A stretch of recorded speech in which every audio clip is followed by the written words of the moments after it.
Hello, my name is Deidre McIntyre, and I'm glad to be back for this fireside chat with Black Blockchain Summit.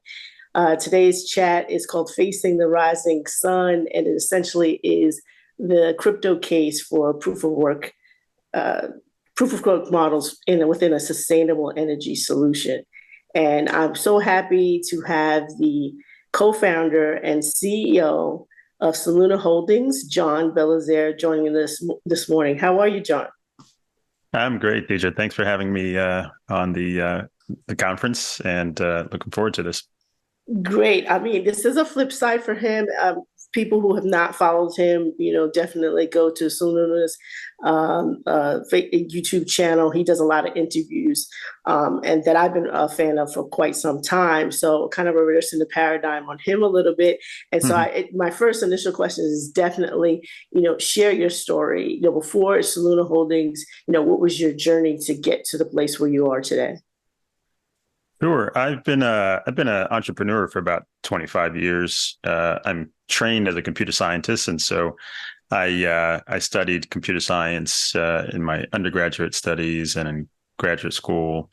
Then I started my career at Intel right around the time where PCs were taking off, and I was focused on a team that was really in the business of driving the demand for PCs. When you have to drop $2 to $3 billion to build a fabrication plant every couple of years because of Moore's law, you had better have people looking to buy those chips and buying those PCs. And so we were tasked with dreaming and thinking about the future of technology and PCs and the computing industry. And we would dream up different ways in which we can make the PC make things possible. The fact that we're talking to each other today and talking over the internet and we can be thousands of miles away from each other, but communicating really wasn't possible back in, the late 90s when the internet was just taking off and PCs were primarily the way to interact. And I was on a team that was focused on building a product called ProShare, which was a video conferencing technology on the PC. I later moved to a team that was focused on building network technology to help drive high quality video basically over the PC platforms. And then we would develop these technologies and then basically give them away to other big players in the industry that would incorporate them into their PC designs to get those closer to users. But every Saturday, I would meet with what ultimately became the co-founders of my first company, and we talk about what was happening in the industry and where could we, create a new, enterprise or a new venture. And to make a long and exciting story short, about 2.5 years into my Intel career, I moved to Boston and formed my first company, which is called Theory Center, and it was a software company focused on developing component software. Another thing that we sort of take for granted. Most software is built using software components today, and we were just shaping that industry. And that company ultimately was acquired by a very large, fast-growing enterprise software company called BEA Systems, and it was sort of one of those life-changing acquisitions for me and my co-founders, having started our first thing. And basically, for the next 2 decades, I kept doing the same thing, forming new companies that were a confluence between, big software technology waves and legacy industries. My most recent one before Soluna was in the insurance space, and we were going after digitizing underwriting technology and helping underwriters make better decisions for complex insurance app products using data and analytics. And now there's a whole movement to AI and so forth. So bringing technology to industries that can benefit from them and grow and expand and or transform has been the business that I've been in for, over 2 decades now.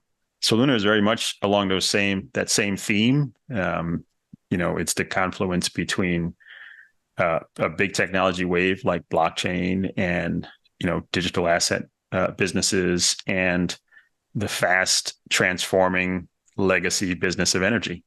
And so it's exciting to sort of be back at a helm where I'm doing essentially the same thing I've been doing for a long time. Now, Soluna Holdings, what's the relationship between Soluna Holdings and Soluna Computing? Were they two There, different there's companies or separate? Yeah, good question. They're effectively the same company. Holdings was formerly known as MKTY, or Mechanical Technologies, and it had a holding company structure. So it had more than one company underneath it. One was called MTI Instruments, which was a company focused on developing technology for sensing the vibration on wind turbines and other types of renewable energy technology.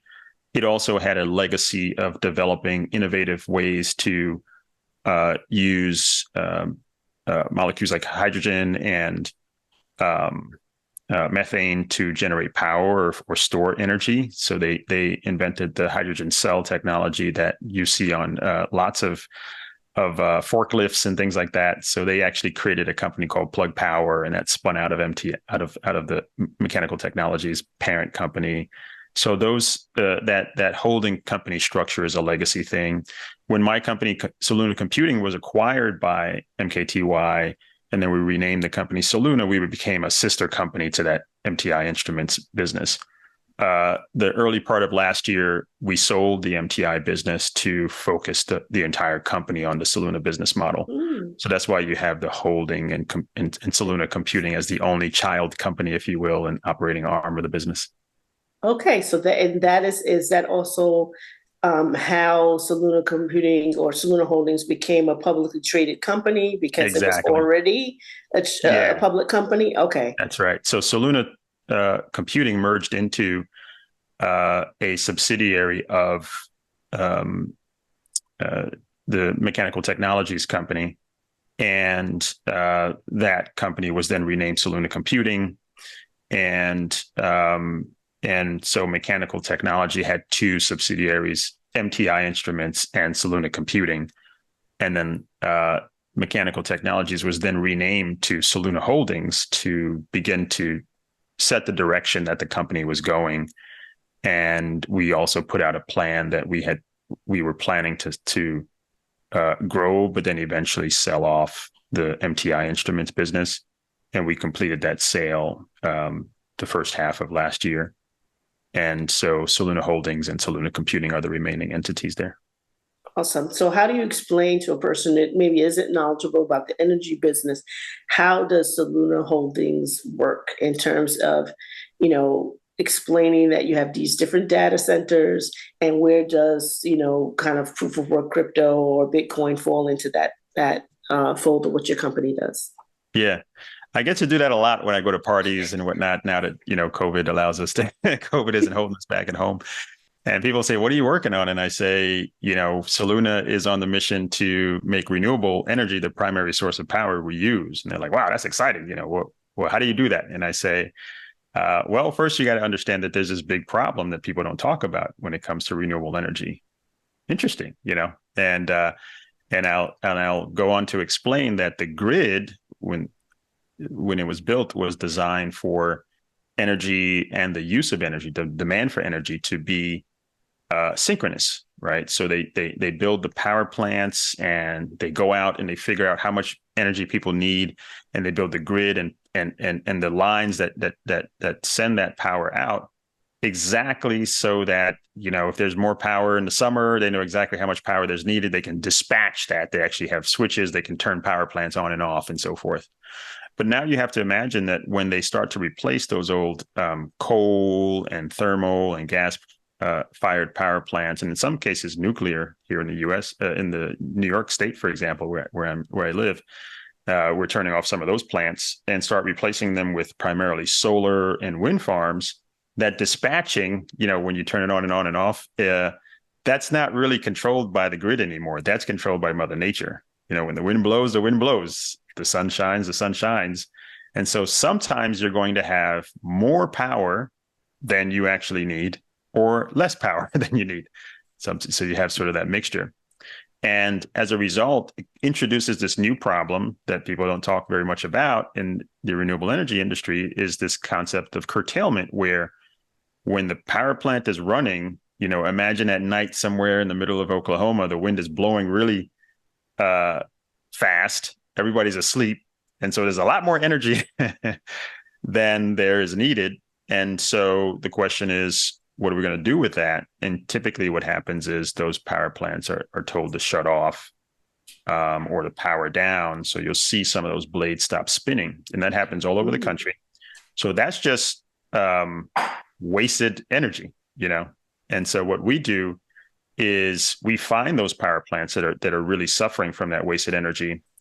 And we build data centers at the location of the power plant that absorbs that wasted energy. And that allows the grid to now have a new tool to balance its needs, right? So when there's a lot more demand for energy and the grid really needs that energy, then our data center is able to flexibly reduce its demand so that more of the power can go to the grid.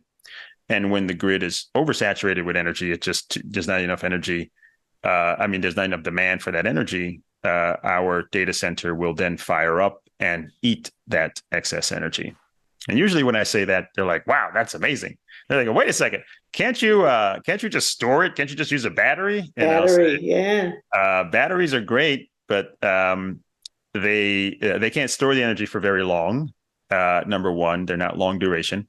And number two, when they do store the energy, they have to dispatch it at some point because the battery technology is not just a technology, but someone owns that battery. They're a business and they need to make money.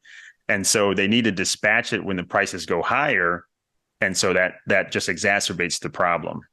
And then they'll say, well, why don't you just move the energy? Why don't you just send it, from Oklahoma to wherever else they need it? He says, that's a good point.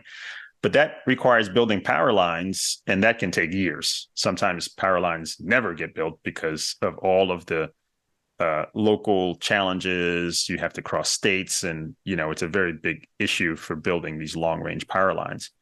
And so the solution is to just bring demand to where that oversupply is happening, and that's what we do at Soluna. Now, I saw a video, I believe it was about a year ago. Did you spoke in front of Congress at some point? Can you go back to explain, what you shared with them, and has there been any results since that meeting? Yeah. Well, that was a very surreal experience, talking to members of Congress about Bitcoin, its energy use, its effect potentially on, the carbon footprint.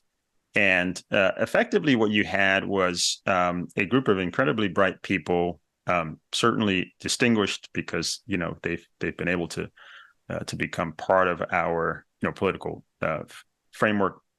They were trying to learn. They wanted to understand, what is this thing? How does it work? What are you guys doing out there? And how does that affect the energy markets? And what I tried to explain to them was that there are really two narratives out there. One is that there is this view that Bitcoin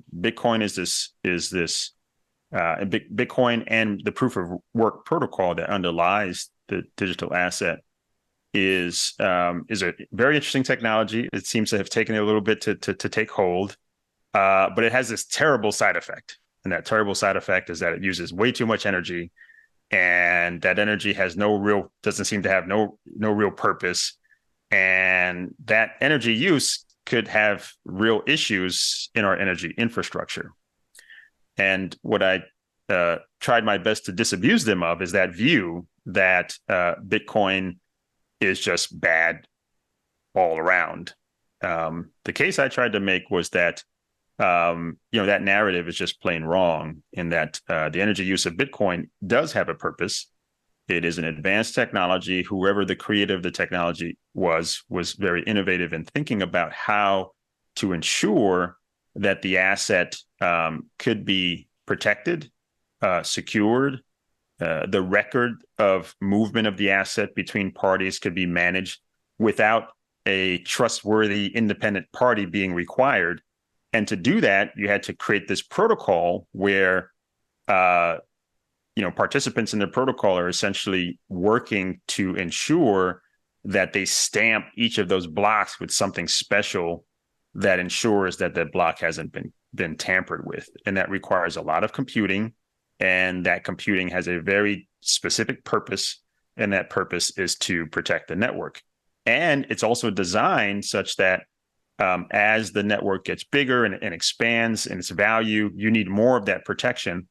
And by tying it to energy, it ensures that someone can't just wake up and try to rewrite the entire network for free. You have to expend cost to do that. And that's what that energy demand's purpose is. Very much like other types of commodities that we try to dig out of the ground and so forth that expend a lot of energy, that's people believe have a purpose and a role. This equally was designed so very much like that, but in a very elegant way that's dynamic. Now, the fact that it uses a lot of energy is also a plus. It's something that we can use as a benefit, because as I just described, there are problems with our energy grid. And as our energy grid begins to transform and become more green, that problem becomes more prevalent. And you can take this purposeful thing that's in this new technology and use that to solve a problem in a very big, vital part of our economy and part of our infrastructure, and that's energy. And I feel that was very well received. I felt like, they started to get it, that the technology it has features, not bugs.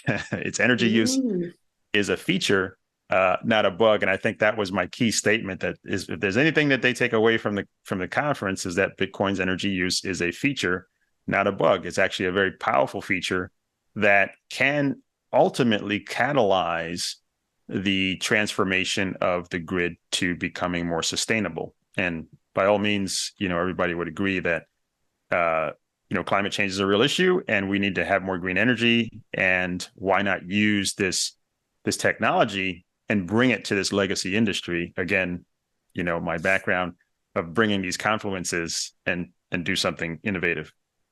We have about 2 minutes left, but I want to kind of fold two questions into one. Talk about, I know that you name your data centers after, women computer scientists, but I also wanted you to talk about, the data centers that are up and running and where they are, and then talk to the future generation, because our conference is at Howard University. What are some skill sets that you would recommend that they study if they wanted to be employed in this new model of working at data centers and companies like yours? So it's kind of a loaded question, and to answer in like 60 I've got to seconds. answer very quickly.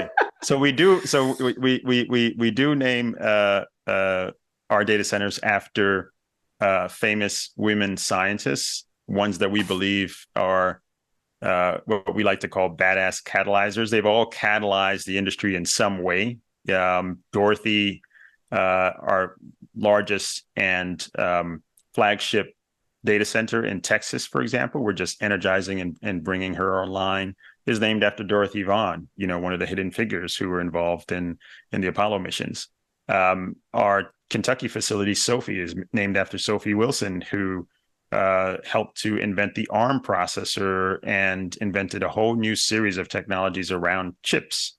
And we have lots of them. Kadi Kariko, who is our newest project that's developing now. It's a 166 megawatt facility, is named after the woman who solved for mRNA that thankfully helped us through the pandemic and helped to develop a whole host of mRNA-based vaccine therapies. I think the beauty of it all is that what we do can be done anywhere in the world. And right now we primarily do it in Kentucky and Texas, and we're going to be expanding in other states. And we build these large facilities that solve a real problem. And the types of expertise that we have on our team. So for those of you who are in school now and looking to, join a company like Soluna, computer science expertise is a real plus. Mechanical engineering, electrical engineering, anything that has to do with services and technology will be interesting to us, and finance. Those are all roles that infrastructure companies can find very useful. And I wish you all the best of luck as you progress through your careers, and keep your mind open as to what you can do in the future. Just be flexible. Well, thank you, John Belizaire of Soluna Holdings, for co-founder and CEO of Soluna Holdings, for sharing all these bits of wisdom. Definitely going to be, following you, and we hope to have you in live and in person for 2024. I'm putting it out there now. Yeah, To get absolutely. on your I'd love to schedule to come come to down and DC, come to Howard, and mix with the students that'd be great. professionals alike. And I really appreciate what you're doing because you make a case for Bitcoin being a part of a solution to the sustainable energy industry. So thank you very much.